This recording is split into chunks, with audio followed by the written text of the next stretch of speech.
కేసీఆర్ గారి యొక్క స్పీచ్ చూసినప్పుడు ఒక నియంత అధికారం కోల్పోయిన తర్వాత వచ్చి ప్రజల దగ్గరికి వచ్చి కన్నీళ్లు పెడతా ఉంటారు.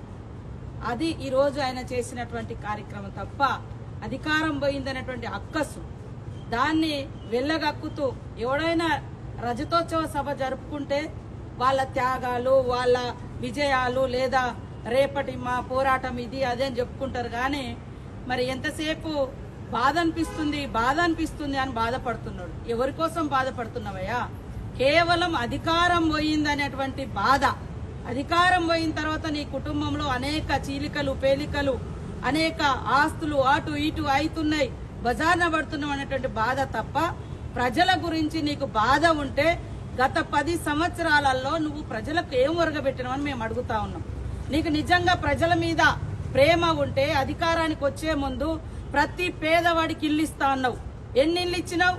ఇందాక మా శ్రీనివాస్ రెడ్డి గారు అన్న చెప్పినట్టుగా 80,000 ఇల్లు ఇస్తే దాంట్లో బిల్లులు ఇవ్వకుంటే మొన్న మా పొంగులేటి శ్రీనివాస్ రెడ్డి గారి ఆధ్వర్యంలో సీఎం గారి యొక్క ఆదేశం మేరకు బిల్లులు ఇవ్వడం జరిగింది.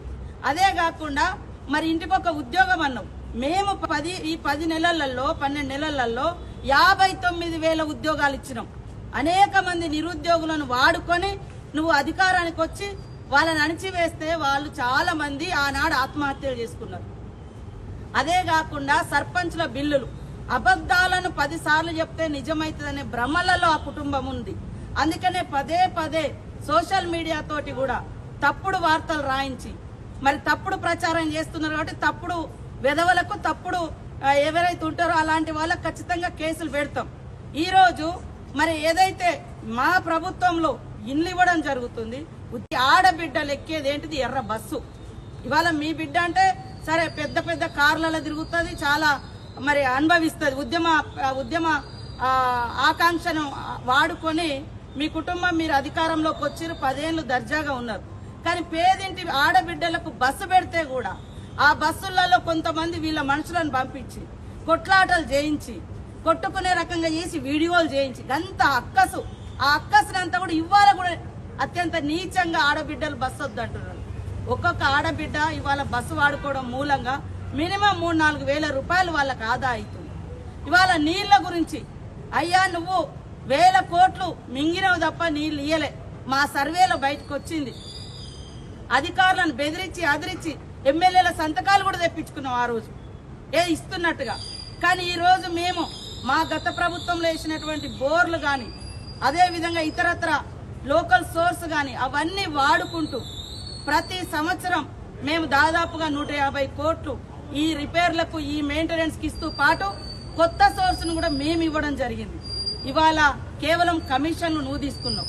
అదే ఇవాళ మీకు అనుబంధంగానే ఒకప్పుడు మరి జగన్మోహన్ రెడ్డి గారి పత్రిక కూడా రాసింది. ఈ రోజు అయిన పత్రికల్లో 5,000 రైతులు ప్రాణాలు కోల్పోయారు, పోతే పోనీ పరిహాసం లేదా అని. ఈరోజు మీకు బాగానే దగ్గర ఉన్నారు కదా, ఆ రోజు కూడా మరి అలాంటి పత్రికలనే ఇవ్వచ్చినాయి. ఇవాళ రైతులకు సన్నవడ్లు వేస్తే ఊరే అని చెప్పి నువ్వు మాత్రం ఎకరంలో ₹1 కోటి పంట తీసినావు. ₹1 కోటి పంట తీస్తున్నా అన్నావు. మరి ఎందుకు ఆ విషయం రైతులకు వివరించలేకపోయినావు, నేర్పించలేకపోయినావు? రాష్ట్రానికి పెద్దనే కదా అన్నాడు. ఈ రోజు పోలీసుల విషయంలో మాటకు పోలీసులను బెదిరిస్తా ఉన్నావు. మేము వస్తాం. నీ అంత నీచంగా నీ అంత దరిద్రంగా పోలీస్ వ్యవస్థను ఎవరు వాడుకోలే. ఫామ్ హౌస్ కాడ కాపలా పెట్టుకున్నావు. ఫామ్ హౌస్ అనేది నీ ప్రైవేట్. నువ్వు రోజు ఫామ్ హౌస్లోనే ఉంటావు. పాపం వాళ్ళు అక్కడనే కాపలా కాయాలి. ప్రజలకు రక్షణ కాదు, నీకు రక్షణ కాసే విధంగా చేసుకున్నావు. ఇది నీ పరిపాలన. ఇవాళ ఆడబిడ్డలకు బస్సు ఇస్తే నచ్చదు, పేదింటి ఇండ్లలో 500 గ్యాస్ ఇస్తే నచ్చడం లేదు, పేద కుటుంబాలకు ఇండ్లు ఇస్తే నచ్చడం లేదు, నిరుద్యోగ యువతకు ఉద్యోగాలు ఇస్తే నచ్చడం లేదు. మరి అదే విధంగా ఇండ్లల్లో గుడిసెలల్లో కరెంట్ ఇయ్యలేను ఒక్కరోజు కూడా. ఆ రోజు నేను ఉచితంగా కరెంట్ ఇచ్చినా అని చెప్తున్నాను. నువ్వు సవాల్, మేము చర్చకు సిద్ధం. కరెంటు బిల్లులు కూడా కట్టకుండా 60,000 కోట్ల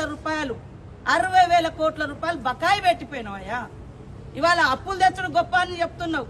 ఇవాళ మొత్తం అమ్మేసి అప్పులు చేసి ఇవాళ ఆ భారం అంతా ఈ ప్రభుత్వం మీద మోసి ఇవాళ ముసలి కన్నీరు ఒక నియంత వచ్చి ముసలి కన్నీరు గారుస్తున్నారు. 10 ఏళ్లలో నువ్వు ధర్నా చౌకను కూడా ఉంచలేదు. ఇవాళ మళ్ళా నీ సిగ్గుగా వచ్చి నీ బిడ్డ కొడుకు అల్లుడు వచ్చి ఆడ ఇందిరా పార్కు కాడ మేము ఓపెన్ చేసినటువంటి ధర్నా చౌకను వాడుకొని ధర్నాలు చేస్తారు, ముసలి కన్నీళ్లు గారుస్తున్నారు, ప్రయత్నించడం అంటున్నారు. మేము అడ్డుకునే ప్రయత్నం చేస్తే ఆ సభ జరుగునా, ఆ స్థలం నీకు వచ్చినా, అక్కడ అనేక వాగులు, అదే విధంగా చెరువులు, కాలువలు, గవర్నమెంట్ కాలువలు కూడా నిస్సిగ్గుగా పూర్తి చేసి ఇవాళ మరి సభ పెట్టుకున్నారంటే ప్రభుత్వం ఒక ప్రజాస్వామిక ప్రభుత్వం కాబట్టి ఆలోచించి ఇవాళ పర్మిషన్ ఇస్తే ఇవాళ ముసలి కన్నీళ్లు గార్చడం కోసం రాష్ట్రం ఆగమైంది. రాష్ట్రం ఎందుకు ఆగమైందా? నీ కుటుంబం అధికారం పోయింది కాబట్టి నువ్వు ఆగమైనటువంటి బాధలో నువ్వు ఉన్నావు. ఇవాళ అసెంబ్లీ అనేది రాష్ట్రానికి ఒక దేవాలయం, చట్టాలు చేసేటువంటి, సంస్కరణలు తెచ్చేటువంటి మరి గొప్ప చర్చా వేదిక అసెంబ్లీ అనేది. కానీ ఈరోజు అసెంబ్లీని కూడా సొల్లు కబురు అన్నావంటే, అంటే సొల్లు కబురు అన్నటువంటి ఈ మాజీ ముఖ్యమంత్రికి, ఈ కేసీఆర్ కు మళ్ళీ అసెంబ్లీలో అడుగుపెట్టే అర్హత ఉందా? అసలు ఆ పార్టీ వాళ్ళు అసెంబ్లీలో అడుగుపెట్టే అర్హత ఉందా అని నేను అడుగుతున్నా. అంటే మీకు అధికారం ఉంటేనే అసెంబ్లీకి వస్తారు, అధికారం లేకుంటే అసెంబ్లీకి రావంటే అసలు నువ్వేం నాయకుడు అంటున్నా? ప్రజల తరపున అధికారం ఉన్నా లేకున్నా ప్రజల తరపున మాట్లాడేవాడు నిజమైన నాయకుడు. నీకు అధికారం లేకుంటే అసెంబ్లీ సొల్లు కబుర్లాగంటే నీ కొడుకుని ఎందుకు పంపిస్తున్నావు? నీ అల్లుడిని ఎందుకు పంపిస్తున్నావు? మీ బచ్చగాళ్ళు అన్నావు కదా, బచ్చగాళ్ళని ఎందుకు పంపిస్తున్నావు? అందరినీ ఫామ్ హౌస్ లో పెట్టుకొని అక్కడ ట్రైనింగ్ ఇచ్చుకోండి, అది బాగుంటది. కాబట్టి ఈ రోజు కేసీఆర్ బాధ అంతా అధికారం పోయిందని తప్ప నిజంగా ఒక్కటంటే ఒక్కటి ఈ రాష్ట్రానికి ఉపయోగపడేది గాని వాస్తవాలు గాని ఆయన మాట్లాడలేకపోయిండు. ఒక నియంత అధికారం కోల్పోయిన తర్వాత ప్రజల్లోకి వస్తే ఎలా ముసలి కన్నీరు గాస్తాడో దానికి ప్రత్యక్ష సాక్ష్యం కేసీఆర్ ప్రసంగం. ఇంతకంటే అందులో ఏమీ లేదు, పసలేదు.